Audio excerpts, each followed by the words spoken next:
Wind speeds across the Northern Ocean are increasing slightly. Forecast indicates. The message ended there. Half a sentence. No warning. No goodbye.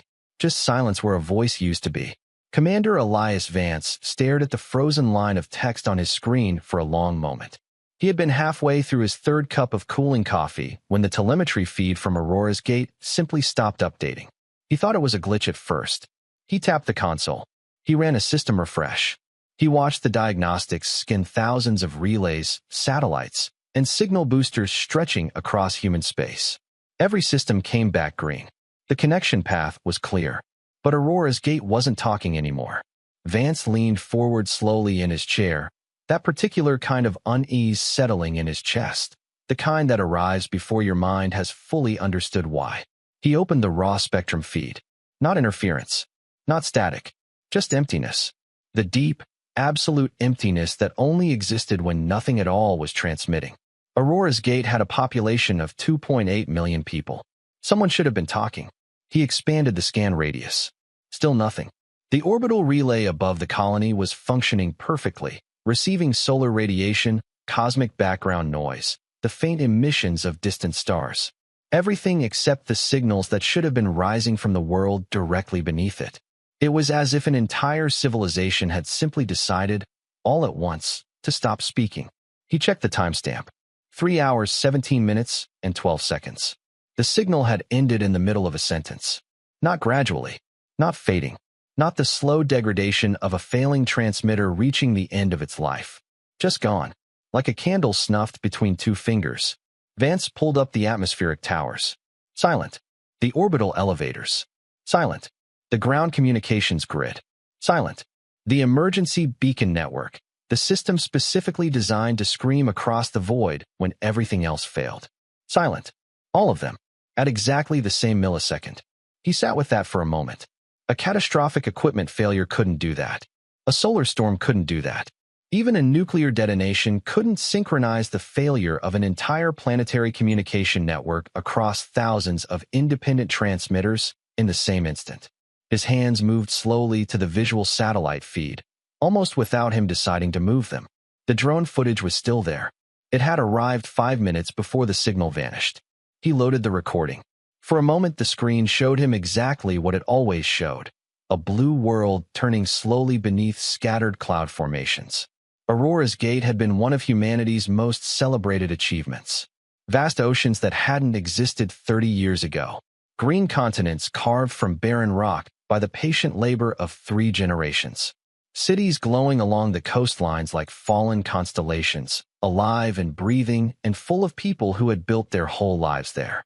Then the timestamp reached 3 hours, 17 minutes, and 11 seconds.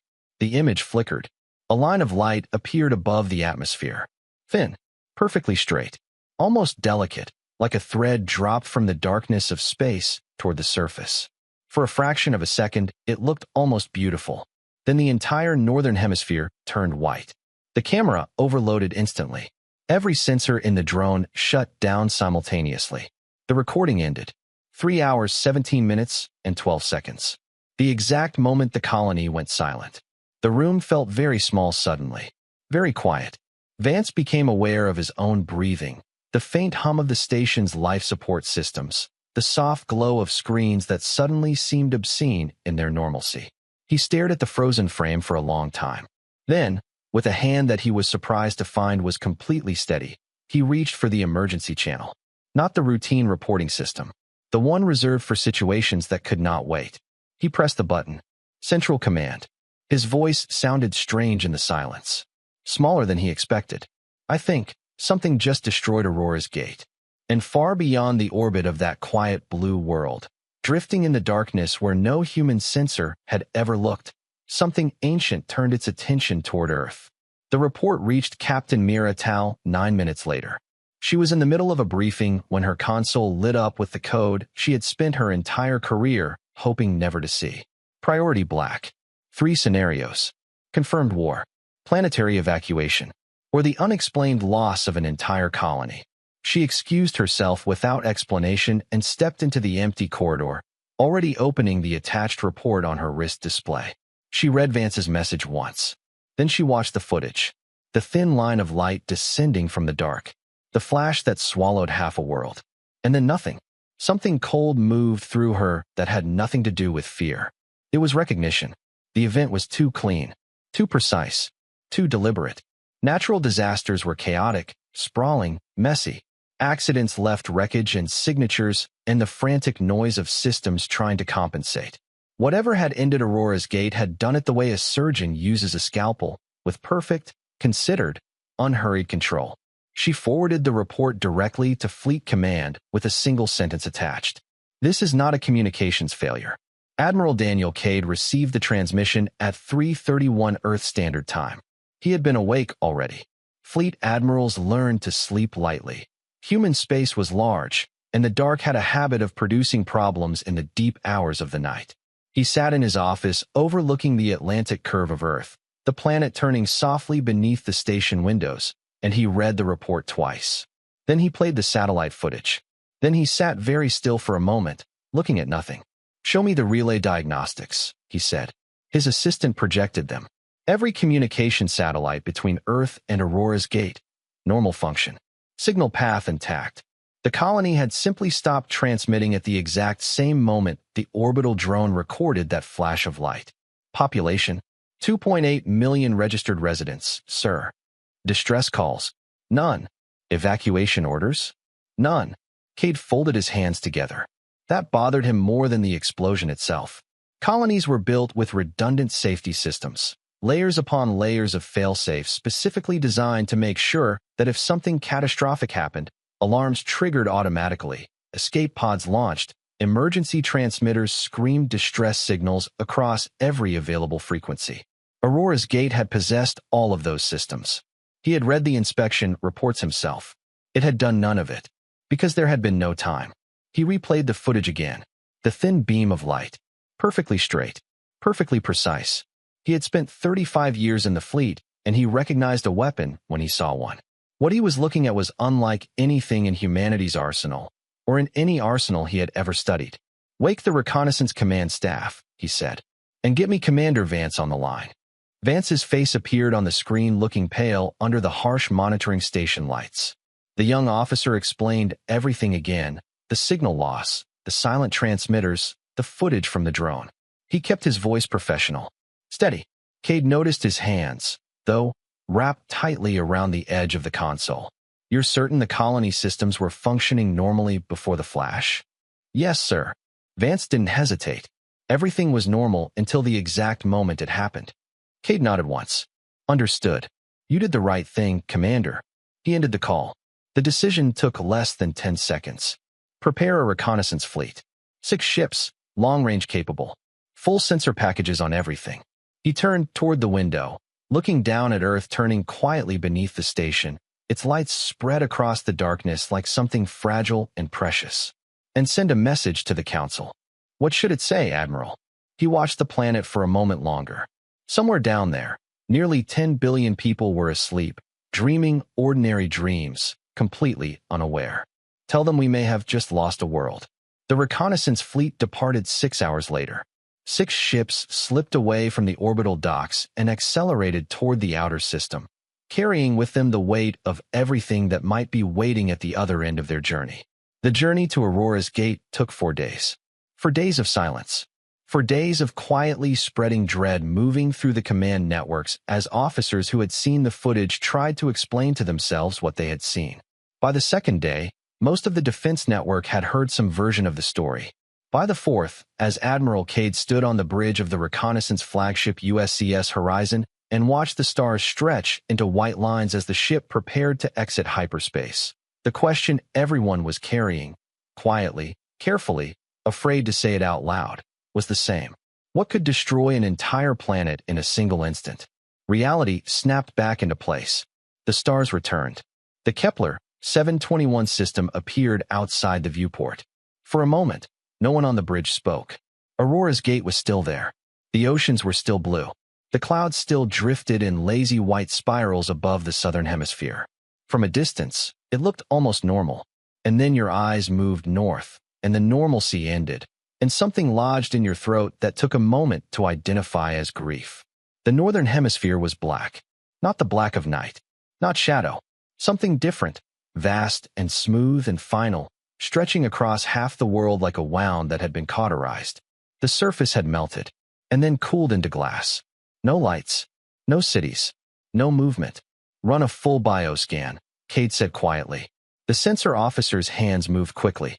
Seconds passed, then a minute. Then he looked up, and his voice when it came was barely a sound at all.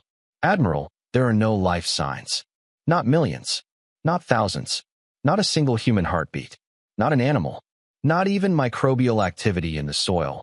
The science officer confirmed it with a voice that held the particular hollow quality of someone forcing themselves to remain clinical about something that was not clinical at all.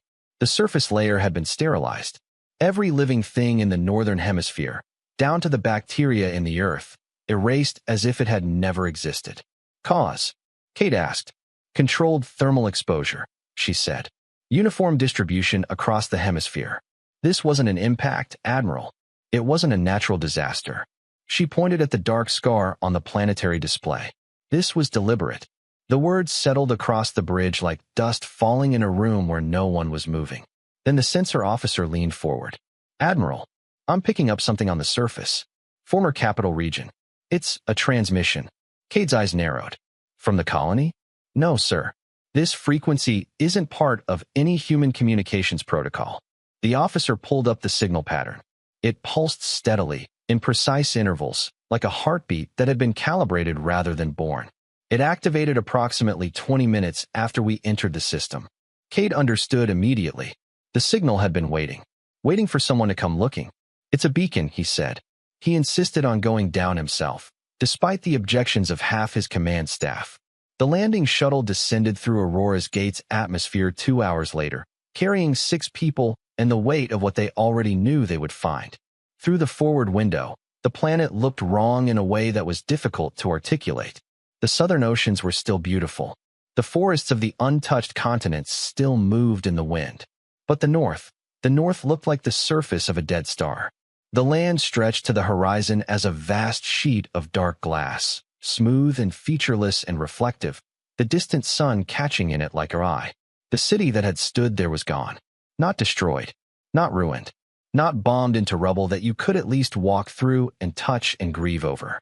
Erased, melted down and cooled and polished into nothing. The shuttle touched down near the beacon coordinates. When the hatch opened, the air outside was perfectly still. No wind, no sound, no birds, no insects, no rustle of movement anywhere in any direction. Just an absolute, total, profound silence that pressed against the ears like something physical. They stepped out onto the surface. Cade knelt and touched the ground with a gloved hand. Smooth, perfectly smooth. Rock that had been liquefied and then frozen again, and somewhere beneath this glass, how deep, were the streets and the buildings and the parks and the homes and the people who had lived in them. He stood slowly. The beacon stood 30 meters ahead. A black cylinder, 2 meters tall, perfectly smooth, its surface covered with geometric markings that seemed almost mathematical, precise and purposeful and completely alien. It was entirely untouched, standing alone in the middle of the glass plane with the serene indifference of something that had expected to be found. As the science officer crouched beside it with her scanner, it activated. A soft hum filled the stillness. Light emerged from the top and expanded outward into a shape. Not a beam, but a projection, a three-dimensional figure nearly 3 meters tall. Broad shoulders, for long arms ending in narrow hands with too many fingers. A wide flat face with pale eyes arranged in a shallow arc across its upper half. Whatever it wore carried the particular quality of authority that had nothing to do with decoration. The hologram looked down at the humans standing in the glass ruins of what had been a city. Then it spoke. The language was unlike anything in human records. But the translation systems in the expedition helmets began working almost immediately, and the voice that emerged through their comms was calm, measured, the voice of someone discussing paperwork. You are the biological species designated as humanity. No one moved. You have established unauthorized settlement within territory designated for expansion under the authority of the Verith Dominion. The words echoed softly across the glass plane, across the place where nearly 1 million people had lived. Your colony has been reclaimed. A pause. This action is not an act of aggression. Another pause. This is administration. Cade felt his hands curl slowly into fists at his sides. The hologram continued without noticing or not caring. You will now receive instructions regarding your continued existence. Withdraw all settlements beyond your origin system. Dismantle all military capability. Register your species with the Dominion Expansion Authority. Failure to comply will result in the sequential elimination of your colonies. Continued resistance will result in the elimination of your origin world. Its pale eyes found Cade's face.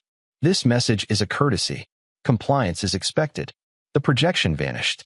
The beacon fell silent. The windless air moved across the glass plane without making a sound. After a long time, the science officer whispered what all of them were thinking. They killed an entire planet. Cade looked out at the horizon, at the place where the capital had stood, at the glass that had been made from the buildings and the streets and the bones of 2.8 million human beings. They didn't just kill them, he said quietly. He looked at the place where the beacon had stood. They called it administration. And somewhere far beyond human space, an empire that had ruled the galaxy for 10,000 years waited for humanity to surrender. The footage reached Earth 11 hours later and broke something open in the Geneva chamber that had never been broken before. The room was normally a place of noise, debate, political theater, arguments conducted at high volume between people who fundamentally disagreed about everything. When the holographic alien appeared above the conference table and calmly described the destruction of a world as administration, the chamber went completely silent. The kind of silence that isn't an absence of sound so much as an active presence, a weight that sits on chests and makes breathing feel like an imposition. When the recording ended, the silence stayed. Speaker Elena Navarro did not show any expression at all. She was 61 years old, with dark gray hair pulled back tightly and the steady posture of someone who had spent a lifetime making impossible decisions in public. She replayed one segment of the message. Then she folded her hands together slowly. How long before this reaches the public networks? Leaks have probably already begun, Madam Speaker. Of course they have. Information never stayed secret when billions of people were connected across dozens of star systems. By morning, every human world would know. And there was nothing to be done about that now. She looked around the chamber. Pale faces, angry faces, frightened faces, all of them waiting for someone to tell them what to do with what they had just seen. Admiral Cade's fleet confirms the destruction of Aurora's Gate, she said. 2.8 million people. No survivors. No distress calls. No warning. She paused. The Dominion has given us instructions. Withdraw from every colony outside the solar system. 32 worlds. Nearly 5 billion people. Dismantle our defenses. Register our species with their authority as though our right to exist requires their approval. The chamber was very still.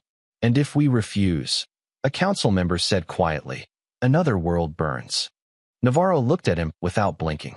Yes, that is what they have told us. Within 2 days the story had spread across human space with the unstoppable momentum of a thing that was simply too enormous to be contained.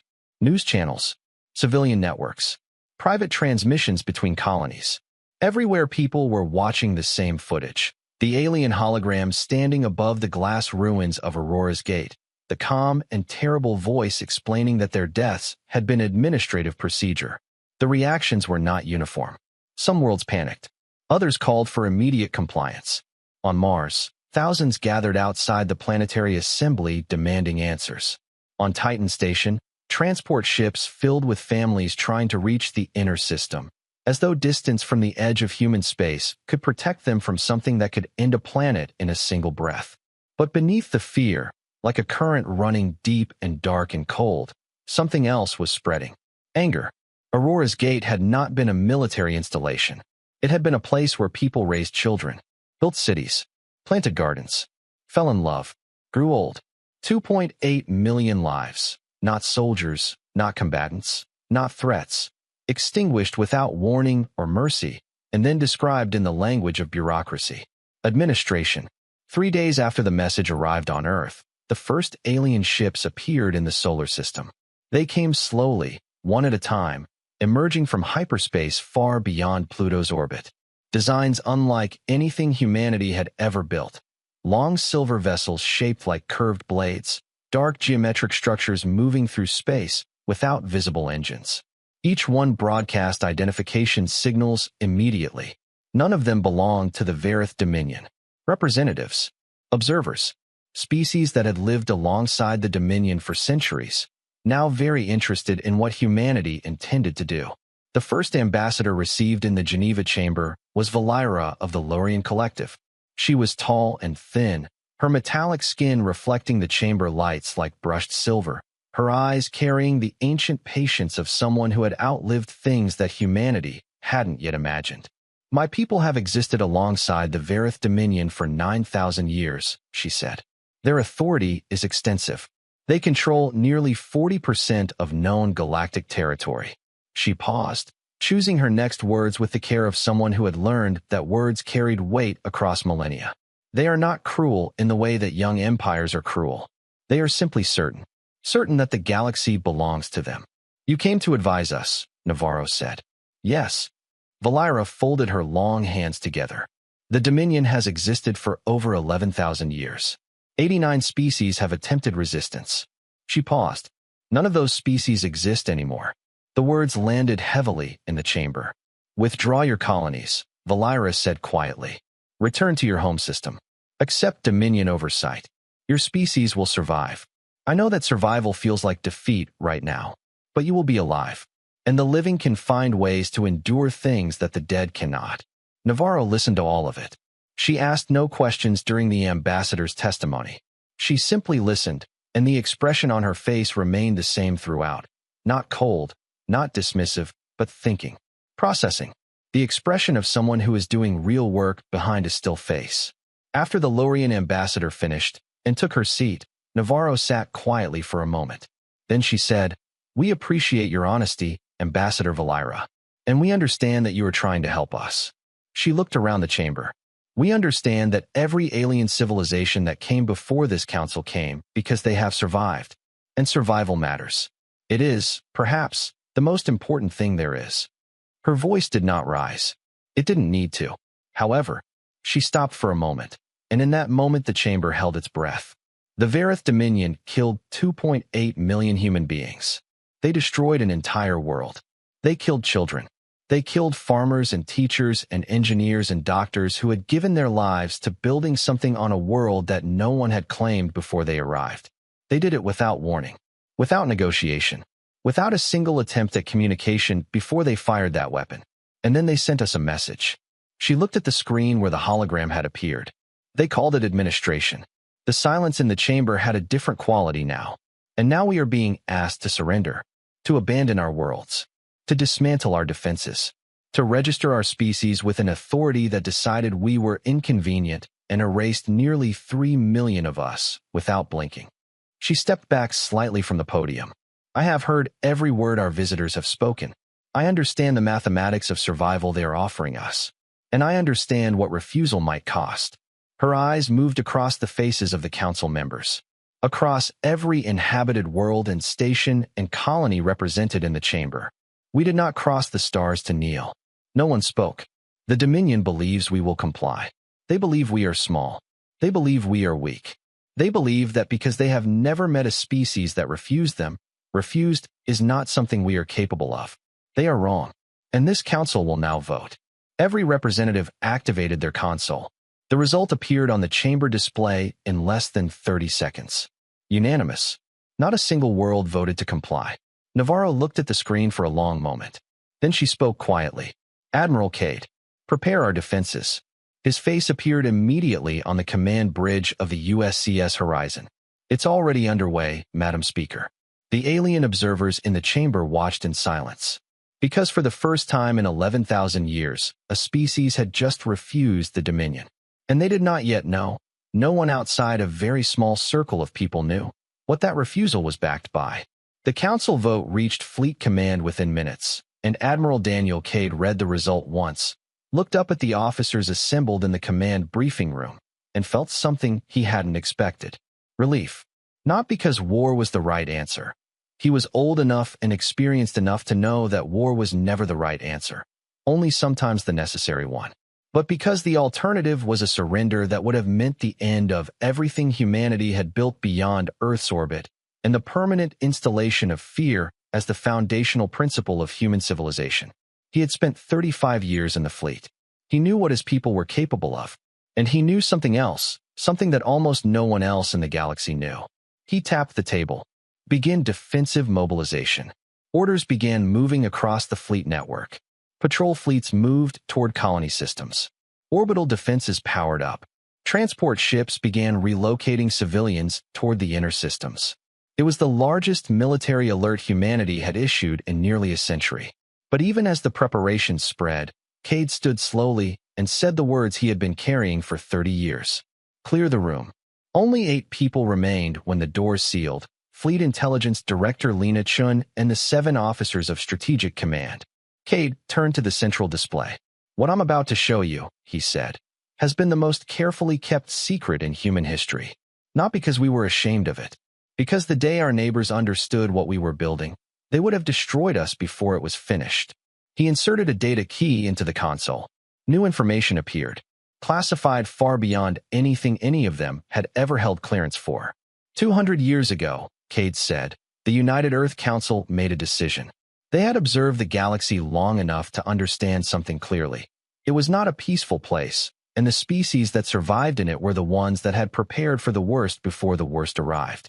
So they began, quietly, in uncharted systems, in hollowed asteroids, in the cores of dead moons far from any trade route or sensor network that might notice them. They began building. He pressed the console again. A single word appeared on the display. Iron Shepherd. Director Chen leaned forward. Sir, that's supposed to be a rumor. No, Kate said. It isn't. The star map expanded. Dozens of uncharted systems appeared. Hidden shipyards, industrial complexes buried inside mountains of rock and ice, construction facilities stretching for kilometers through the dark, locations chosen specifically to be uninteresting, empty-looking, the kind of systems that survey drones passed through and logged as nothing and moved on. Every major military advancement humanity made publicly, Cade said, was 10 years behind what we were actually building. We gave the galaxy a version of ourselves that was manageable, unthreatening, a young species that was good enough at defense to not be worth the trouble of conquering, but not so powerful that anyone felt the need to act preemptively. While the real fleet grew in the dark, he brought up the numbers. The room went completely silent. Destroyer-class vessels, 140,000. Cruiser-class vessels, 210,000. Battleships, 300,000. Carriers, 40,000. And at the bottom of the list, the number that made Director Chin's breath catch audibly in the quiet room. Dreadnought-class command ships, 12,000. Each one the size of a small city. Each one carrying weapon systems engineered for wars that humanity had hoped would never come. Total fleet strength, 702,000 warships. How? Chin said. Not a question exactly. More the sound a mind makes when it is trying to process something too large to process. 2 centuries of preparation, Cade answered. Autonomous mining operations. Hidden manufacturing. Industrial production spread across systems no one bothered to explore. Generation after generation of engineers and officers who knew what they were building and why, and who kept that knowledge inside the program for exactly the scenario we now face. He looked around the room. The Dominion believes we have 5,000 ships. He let that sit for a moment. They destroyed Aurora's Gate expecting a species that would look at the mathematics and surrender. They don't know that we've been doing mathematics of our own for 200 years. He pressed the command key. Iron Shepherd full activation.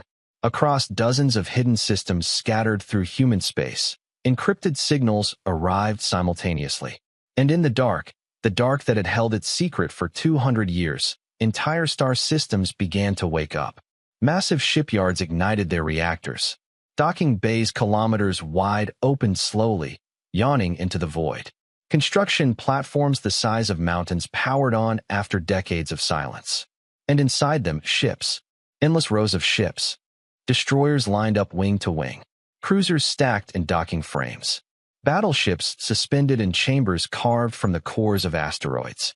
And beyond them, the dreadnoughts, kilometer-long shapes of dark metal that had been built patiently across generations, waiting, always waiting for this. Engines ignited. Reactor cores came online. Navigation systems awakened from decades of standby. Crews who had trained for a war they hoped would never come received the same message across hundreds of facilities. Iron Shepherd had been activated. The war had begun. Deep inside the capital system of the Verith Dominion, the Empire's intelligence analysts were noticing something strange. At first they assumed it was panic. A young species scrambling to prepare defenses. Their first estimate suggested humanity might have 8,000 ships. Perhaps even 12. It would not matter.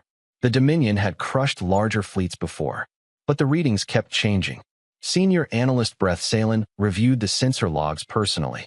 He had worked for the Dominion Strategic Assessment Division for 42 years.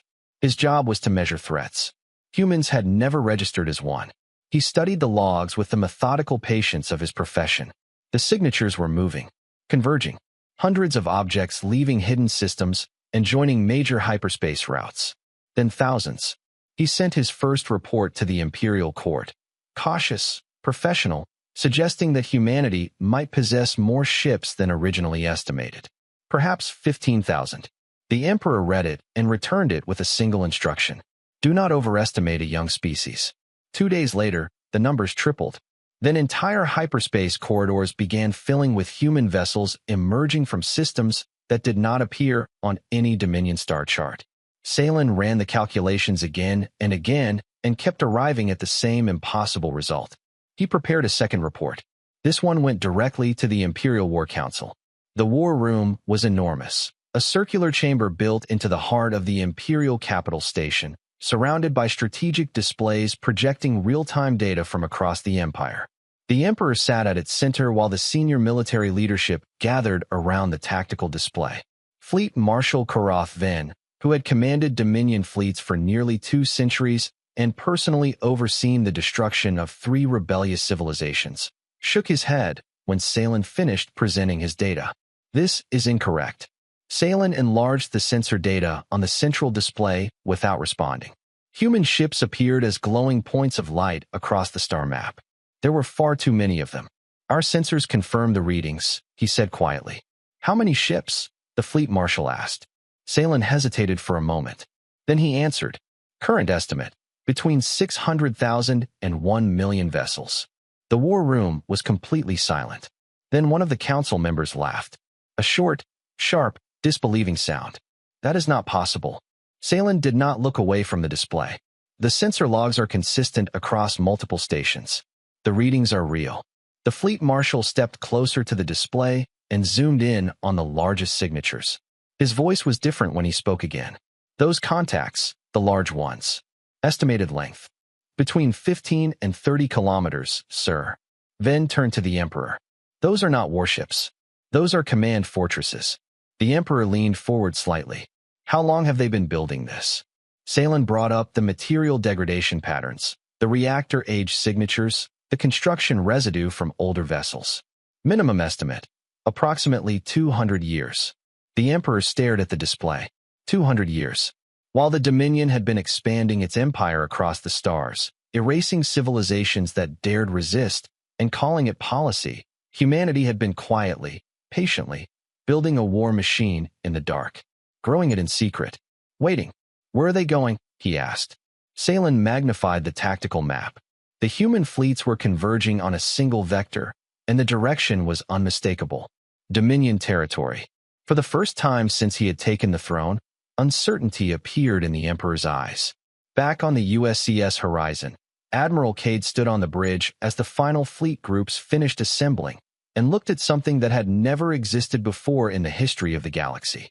Ships everywhere. The formation stretched across a region of space so vast that individual vessels appeared as distant points of light, even on magnified displays. Destroyer wings moving in tight, coordinated patterns. Cruiser formations rotating through defensive layers. Carriers positioned deep in the formation's heart. Battleships arranged in armored lines that stretched for hundreds of kilometers. And scattered throughout, like dark moving continents drifting through the star field, the dreadnoughts. 702,000, 418 warships. Commander Mira Tal stood beside him. All ships report ready. Has the Dominion responded? They know we're here, she said. But they haven't attacked. They're still trying to understand what they're looking at. He turned toward the bridge crew. They were watching him with the particular expression of people who understood the weight of what they were doing and had chosen to do it anyway. "We do not go to conquer," he said. "We go to answer. To make certain that every civilization in this galaxy understands what happens when a human world is erased and called administration." He turned to the navigation officer. "Take us in." Reality bent. Space folded. 700,000 ships vanished into hyperspace as one. The Breather system had been chosen for a reason.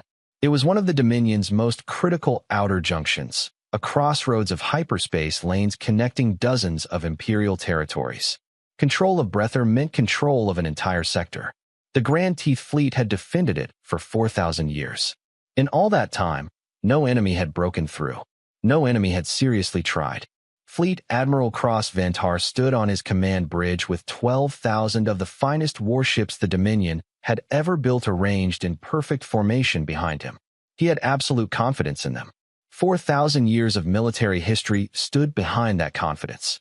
"Enemy contacts emerging from hyperspace," the sensor officer reported. "How many?" 2,000. Ventar nodded slightly.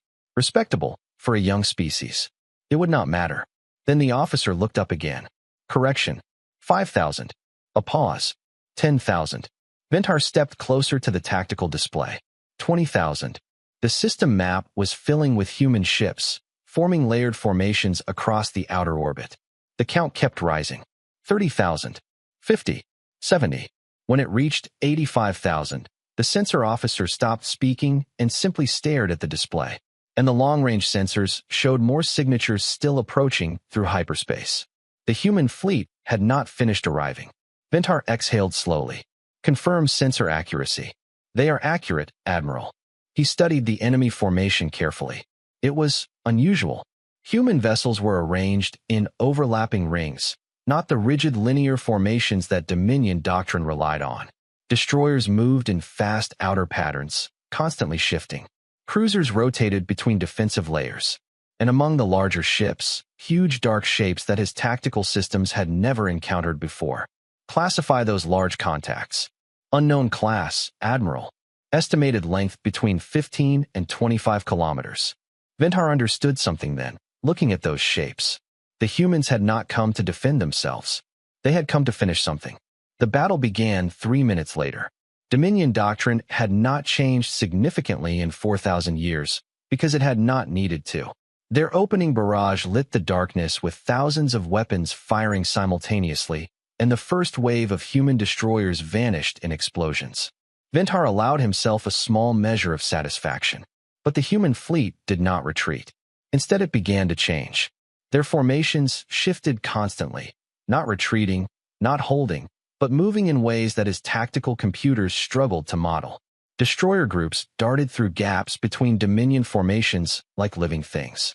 Cruisers rotated continuously. The entire fleet behaved as though it were a single organism, reacting, adapting, searching. Predict their formation pattern. The result came back, unable to establish stable formation model. Ventar felt the first cold touch of something he had not experienced in a very long time. Uncertainty. Then the human destroyers attacked, not at the largest Dominion ships, but at the weakest points. Communication relays, shield generators, navigation arrays. The connective tissue that held a fleet together as a coordinated force rather than a collection of individual ships. Thousands of them swarmed through Dominion formations faster than targeting systems could track, hitting and moving and hitting again. Within minutes, Dominion command vessels began losing contact with the rest of the fleet, and isolated ships were easy targets. 3 hours into the battle, the Dominion right flank collapsed. Human destroyers had spent an hour destroying the support vessels that coordinated the formation, and when those ships were gone, hundreds of Dominion vessels lost synchronization. Human cruisers moved in immediately, surrounded them, eliminated them. Cade watched from the bridge of the horizon as the battle unfolded, his tactical officers maintaining a constant stream of data. The human fleet had practiced this strategy for decades in hidden wargame facilities, simulated against the best projections of Dominion tactics that 2 centuries of intelligence gathering could produce. They had spent years learning how to fight a species that was stronger, older, and more experienced. They had done it by learning to be unpredictable, to fight the way humans had always fought, adapting, improvising, using creativity where the enemy used doctrine. 6 hours in, a human strike group penetrated deep into the Dominion formation. Their target was one of the Grand Teeth Fleet's 3 primary coordination hubs, a vessel from which a third of the Dominion fleet drew its tactical synchronization. When it exploded in a massive flash of light, 1,100 Dominion ships lost centralized coordination simultaneously. They kept fighting, but they were no longer fighting together. And in fleet warfare, coordination was everything. Ventar stood at his command rail 9 hours into the battle, looking at a tactical display that was telling him something he had never seen before. The Grand Teeth Fleet was losing. More than 60% of his ships had been destroyed. The rest were scattered across the system in isolated groups, fighting desperately and without coordination against a vastly larger enemy that had not stopped adapting its tactics for a single moment. He understood now, with the clarity that only comes from being on the wrong side of a defeat, why. The Dominion had spent thousands of years fighting weaker civilizations, species that were less technologically advanced, less numerous, less prepared. They had grown very good at overwhelming opponents who were fundamentally inferior. Humanity had spent thousands of years fighting each other. They had fought wars against opponents who were just as intelligent, just as creative, just as desperate to win. They had learned to fight against enemies who adapted, who surprised them, who refused to behave predictably. And then they had spent 2 centuries distilling all of that hard-won, blood-soaked knowledge into this fleet, and these tactics, and this moment. That difference mattered. Venhar gave the order. Full fleet retreat. Some officers hesitated. He understood why. In 4,000 years, the Grand Teeth Fleet had never retreated. That is an order. The surviving Dominion vessels disengaged and jumped into hyperspace. Human ships allowed the retreat. They did not pursue. Vice Admiral Suki Tanaka stood on the bridge of the USCS Unbroken and watched the last Dominion vessels disappear. Final count: 8,200 Dominion ships destroyed. 3,700 retreated. Our losses? For 1,000 ships. The number sat in the air. For 1,000 crews who would not be going home. For 1,000 ships full of men and women who had understood what this battle might cost them and had chosen to fight anyway. Tanaka looked at that number on her display for a moment before she spoke again. Open a channel to Admiral Cade. His image appeared. Breather system secured, she said. The Grand Teeth Fleet is no longer operational. A fleet undefeated for 4,000 years. She paused. 11 hours. Cade was quiet for a moment. Inform the Dominion Emperor that the first lesson has been delivered. We are prepared to deliver as many as are necessary. Across the galaxy, the news spread faster than any ship could carry it. The Dominion's greatest fleet had been defeated. 4,000 years of military supremacy shattered in a single engagement. In council chambers and hidden listening posts and the private communications of 100 species, the same question was forming. If the Dominion could lose, what else was possible? The defeat of the Grand Teeth Fleet reached the Dominion capital within 6 hours. Emperor Varith Kos read the battle report alone in his private chamber. He read it once. Then he read it again. Then he closed his eyes and sat very still for several minutes. When he opened them, he ordered the Imperial War Council to assemble immediately. The great strategic display showed the borders of his empire stretching across nearly half the known galaxy. But something had changed. Small regions of space were shifting, and human fleets were advancing, not in chaotic attacks, not as a reckless invasion, but as a slow, methodical push. System by system, sector by sector. In each occupied system, human ships held orbit and broadcast messages across civilian communication frequencies. The fleet marshal read the translated text with something between confusion and unease. You are not our enemy. Remain calm. Civilian populations will not be harmed. They are occupying systems without destroying them. Yes, Your Majesty. They have also deployed medical ships in several areas damaged during the fighting. Kos leaned forward. Dominion doctrine emphasized overwhelming force, crushing resistance completely, removing any possibility that the defeated might reorganize. The humans were doing something else. They were fighting a war, but they were not behaving like conquerors.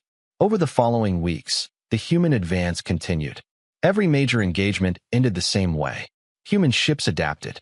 Dominion formations broke, and something more dangerous than military defeat began to happen.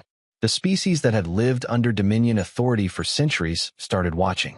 In the Sun Republics, that watching became something more. For 700 years, the Sun had obeyed the Empire's laws, paid its taxes, and accepted the destruction of 3 of their own worlds as the price of continued existence. Now they were watching humanity move through Dominion space, and the human ships kept leaving the populations alone, and Sun intelligence was reporting something extraordinary. Species that had lived under Dominion rule for generations were beginning to resist. First Minister Salavoris looked at the tactical map for a long time. For 700 years we have survived by accepting the Dominion's rule, she said. Perhaps it is time we tried something else. 32 days after the destruction of the Grand Teeth Fleet, Emperor Varithkos stood in the Imperial War Room and looked at a strategic display that showed him the truth he had been refusing to acknowledge. The borders of his empire were shrinking, systems defecting, allied species reconsidering their loyalty. The war was not simply destroying Dominion fleets. It was dissolving the foundations of the empire itself. The authority that 11,000 years had built, the certainty, the absolute expectation of compliance, was crumbling. He turned to Fleet Marshal Ven. Tell me the truth. Ven did not hesitate. We cannot win this war. Kos nodded slowly. He had already reached the same conclusion. But there was something else, something in the human fleet's conduct across every occupied system, that he needed to understand. What do they want? Breth Salen answered, pulling up the broadcast that human ships had been transmitting across the Dominion's occupied territories. They have stated their objectives consistently. Accountability for the destruction of Aurora's Gate. Recognition that the extermination of civilian populations is a crime. A new framework of law for all species. Kos studied the message. They have not demanded our territory. No, Your Majesty. They have not claimed our worlds. No. For the first time since the war began, the Emperor allowed himself to consider the possibility that humanity was not trying to replace the Dominion. They were not trying to build an empire of their own from the wreckage of his. They were trying to do something harder and stranger and more ambitious than conquest. They were trying to change the rules. He stood, open a communication channel. To the human commander. The message reached Admiral Cade several hours later. He read the request for communication carefully. Then he nodded once. Accept the call. The screen on the bridge flickered, and the image of Emperor Varithkos appeared. He looked older than Cade had expected. Not weak, but tired. A ruler who had carried the weight of absolute power for a very long time, and had just discovered that absolute power was not the same as invincibility. Admiral Cade. Your Majesty. Kos was quiet for a moment. Then he said something that Cade had not expected. I authorized the destruction of Aurora's Gate. The bridge was very still. At the time, I believed it was a routine administrative action. A young species had settled in expansion territory. The protocol was clear. I did not consider what it meant. His voice remained steady, but there was something underneath it. Not guilt exactly, but the weight of someone who has arrived at an understanding too late to undo what he has done. I understand now that it was the murder of 2.8 million people, of children, of families, of an entire world of lives that had nothing to do with imperial expansion policy. Silence filled the bridge. I will not ask for forgiveness, Kos said. I am asking what terms you offer. Cade leaned forward slightly. First, order your fleets to stand down. Publicly. Every military frequency, every civilian network. The order comes from you, in your own voice, and it is unconditional. That can be done. And after that, Cade said, we talk about how to make sure this never happens again. To any species. Ever. Kos studied him for a moment. Then he nodded. 1 hour later, the Dominion Emperor transmitted a message across every military frequency in his empire. All fleets stand down. The war was over.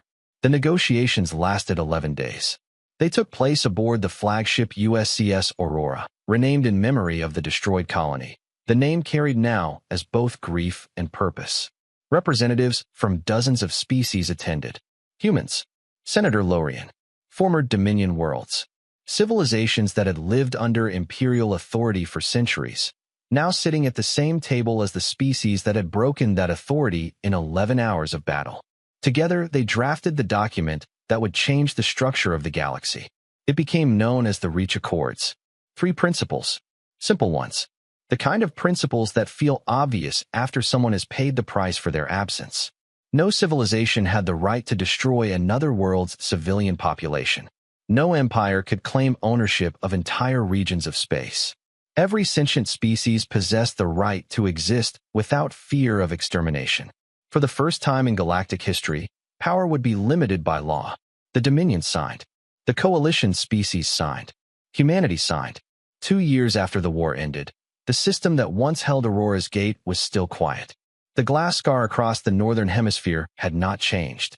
From orbit, it still looked like a dark mirror reflecting the distant sun. No cities, no forests, no movement. The Dominion had offered to rebuild the world during the negotiations, and humanity had refused. The planet had become something else. A memorial.